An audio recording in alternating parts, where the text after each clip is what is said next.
Écoutez, finalement, pas de grosse surprise. Il n'y a pas de révolution, il n'y a pas de Big Bang.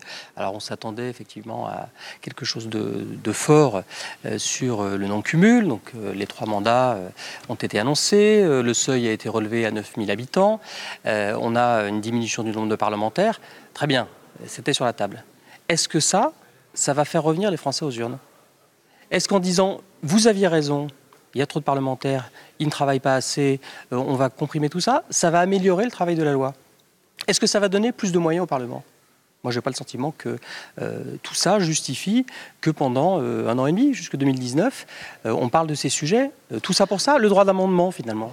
Il n'est pas clarifié. Il demeure une espèce de flou. Il sera limité, c'est ce qu'a dit Voilà. On est bien avancé. Donc, moi, je trouve que c'est quand même beaucoup de bruit.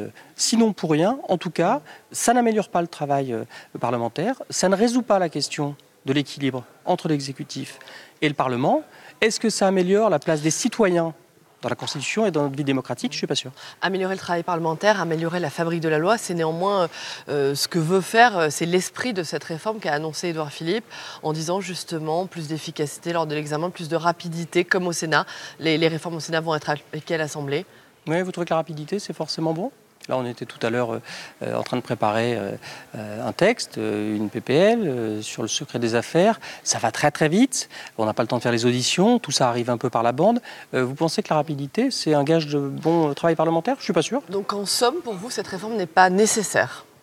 Elle répond à un poujadisme ambiant, un anti-parlementarisme ambiant, à une volonté du pouvoir exécutif de conforter sa place. Depuis le début du quinquennat, les contre-pouvoirs sont plutôt éteints, ou en tout cas contraints.